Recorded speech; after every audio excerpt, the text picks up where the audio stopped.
Hey, it's all of us. We're all here. What's up? Me. Yeah, that's me. I'm me. You, Angelina, and Choo Choo the cat. We're all here. Yay. And I hope this doesn't mess up everything. Doesn't matter if it does, really. Let's address something. Let's address something again. Okay, I have not been putting Angelina's link in the description. Not because I hate her. Just because I forget, okay? Right? I got templates that I use that I got a workflow. And so since I was not doing Angelina before, part of my workflow is not putting her link in the description, right? So it's just a force of habit. So I will try to remember to put in her link.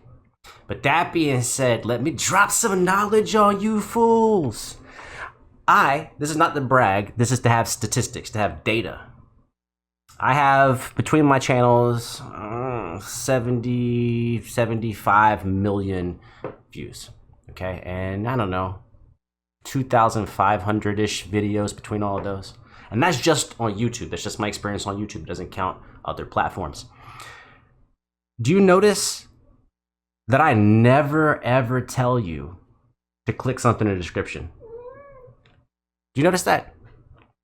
I never say that. I never say, hey, why don't you go do this thing in the description, bro? You know why I don't do that? Because I've tested it. It doesn't work. Typically people don't read the description of a video at all. A very small percentage of people will ever click on a description. And even way infinitesimally smaller amount will actually click something. If I tell you something, I'm like, check out this. I know your behavior because we can track it with the analytics. I know what you do. You go straight to the search bar and you type it in. Now, you may have anecdotal evidence. You may say, well, I click links in descriptions. Right, but that's like me saying, man, people don't really get struck by lightning. And you go, well, I was struck by lightning. People don't really win the lottery. And you go, well, I won the lottery. That's anecdotal. Like, that's not a representation of an actual sample or a demographic or behavior. It does not represent that at all. So I appreciate you thinking it does something, but it doesn't. And you taking the time to tell me to put a link in, it's kind of counterintuitive, right? Because if you care that much about pushing her career, you could go custom print a shirt that says Angelina Jordan is the best, wear it around and people go, who's Angelina Jordan? And then you can tell the story, right? You could, if you have a car, you could get a little magnetic sign, put it on your car. Right? If you care that much, if you are really as invested as you say you are, there's way better uses of your time to further her career and exposure than leaving comments on my video that I'm not representing her fairly. You know, just saying, food for thought. How much do you really care? How much work are you really with? How much effort and time and money does it take to leave a comment? Not much. How much effort and time does it actually take to go make a difference? Ooh, now we barking up a tree. It's easy to tell someone you care. It's very difficult to actually do behaviors that cost you time, money, and energy to show you care. Just saying. Just saying.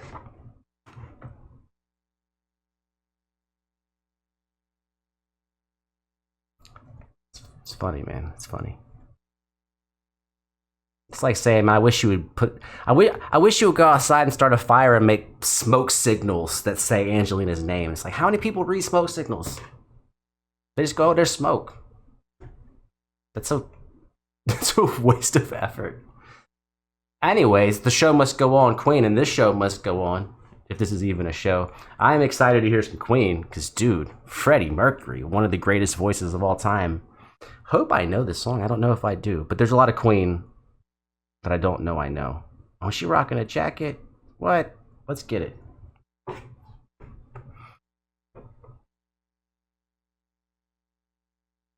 I feel good about it, Choo Choo. I feel good.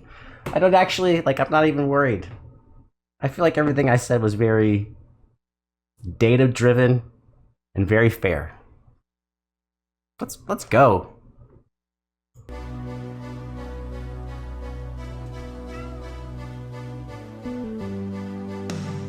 That mask is kind of creepy though, not gonna lie. Back up, cat.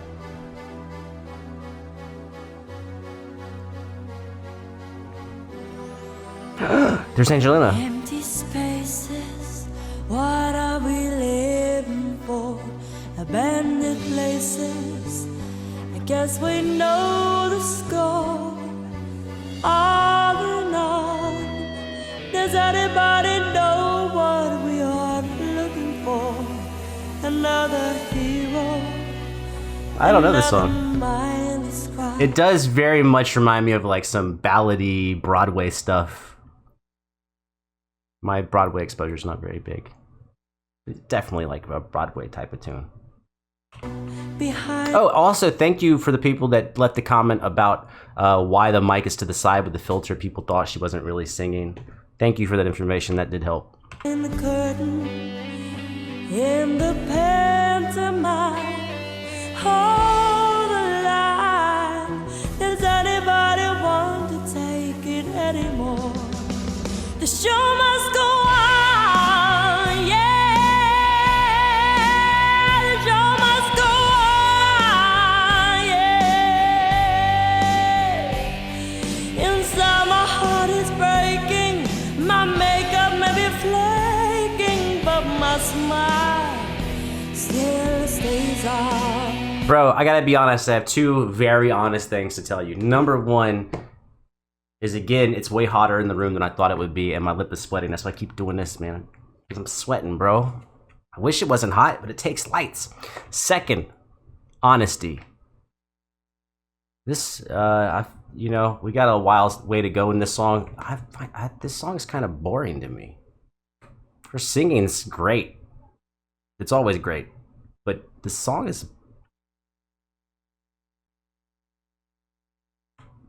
I mean, whatever. You know, you're entitled to your opinion. You can leave a comment like, oh, man, it's the best song ever. I mean, hey, maybe it is. Whatever happens, I leave it all to chance. Another heartache, another fair romance. On and on. Does anybody know what we are living for? I guess I'm learning. Also, what's kind of funny about this, now I'm laughing at myself inside, well, and now I'm laughing on the exterior.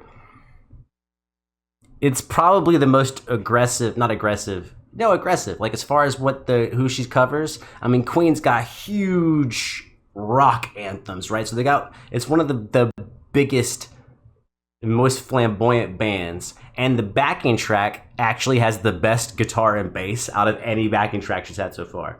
So it's so crazy that I'm actually bored, but the ingredients are like the best ingredients. Must be warm now. I'll soon be turning round the corner now. Outside the dawn is breaking, but inside in the dark I'm making to be free. Also, sorry, I'm gonna keep interrupting because, you know, my mind's wandering. It's like when you're bored in church or something. Yeah, I grew up going to church, man. You get bored in church. You're like looking at that clock. Her phrasing, remember, bruh, before you get all upset, everything is good, okay? We're just talking about what we see or hear. We see with our ears. Actually, more aptly, we would hear with our eyes. That's more true than you see with your ears. You do. People hear with their eyes. Her phrasing and tone and everything actually seems very different to me. This is the least Angelina sounding thing I've heard her do. You could probably trick me. I mean, you can't now.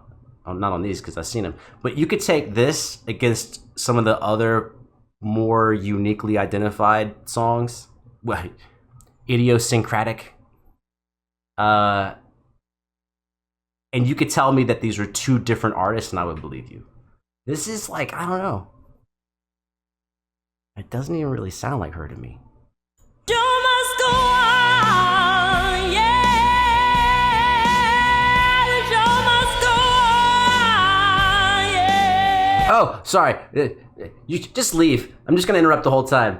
The best example on earth I've ever heard of that is Aerosmith. Steven Tyler on Dream On. I have never heard another song out of Aerosmith that sounds like Dream On. He seems like a completely different singer on that one song, and it's epic. It's amazing. And then he just sounds like somebody radically different for the next 40 years. Inside my heart is breaking, my makeup may be flaking, but my smile still stays on.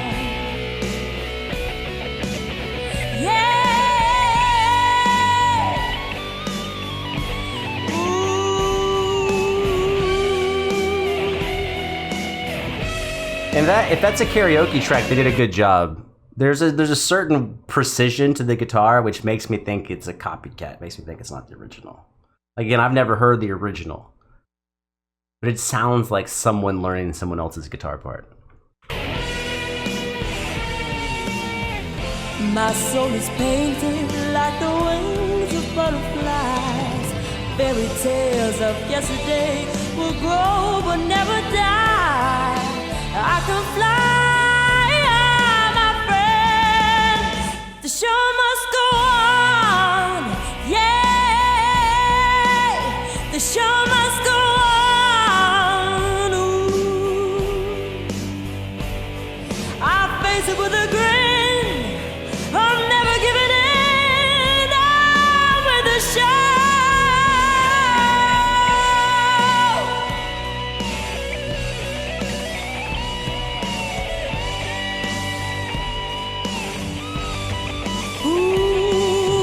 Top the bill, I love to kill. I have to find the will to carry on.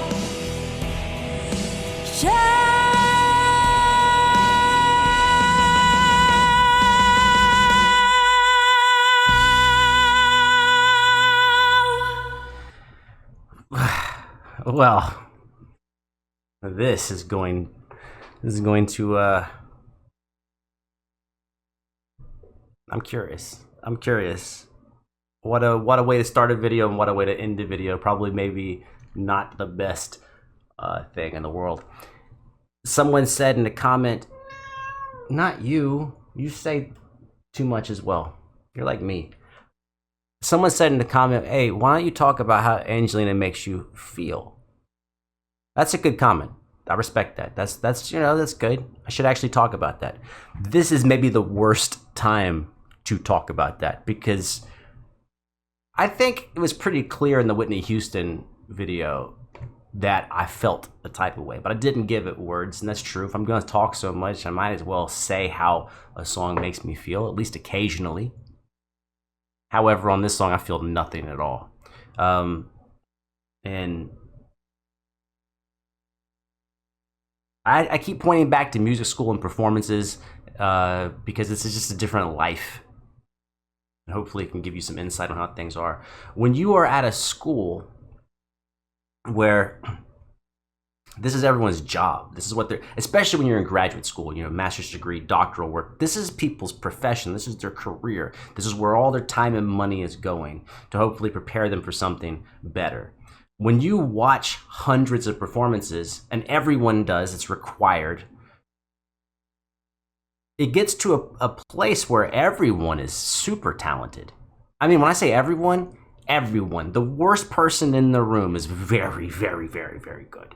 Probably better than you'd ever be. The worst person in the world. Sorry to attack you like that, but if you ain't playing music for 20 years, 8 hours a day, is probably not going to be you. But what you get used to is a high level of quality and music you just don't care about. And there's nothing wrong with the performance. There's nothing wrong with the instruments. There's nothing wrong with the arrangement. Everything is fine. Everything is better than average. Great guitar part, great bass part, great story, great melodies. Just not interesting to me. Just not for me. It's one of those songs where when I listen to it, I go, I bet I bet my friend, this person I know, would love this song. It'd be like one of their favorite songs. It's just not for me. Plus, I mean, let's be honest, man. If you make 100 songs or 100 covers, and 5 of them are mind blowing, you win. The average person, the average singer, the average trained singer is not going to make 100 covers and 5 of them completely kick ass. It's just not going to happen. That's just the reality of the numbers. Remember, I'm not saying like be bad. I'm saying being something so good you'd want to go listen to it again. How many friends of yours have played you music and then you go, let me listen to that, and then you actually listen to that song 50, 60, 70 times? It's just not really how it works. You might have one friend, maybe. Just the way it is. My friends don't listen to my music all the time. I understand. And my friends are making albums. I got 2 friends that have albums coming out. Well, 2 just came out and another one's coming out. That's 3 in like 3 months. And I go to the shows because they have great live performances. Buy merch, buy albums, help support the artist. But I don't listen to those songs in my spare time. Love the performances. Always show up for my buddies. But it is what it is. Don't take it personally. There's a difference between the music you make and the person you are. Be careful tying those 2 things together. That's a risky business. Anyways, see ya.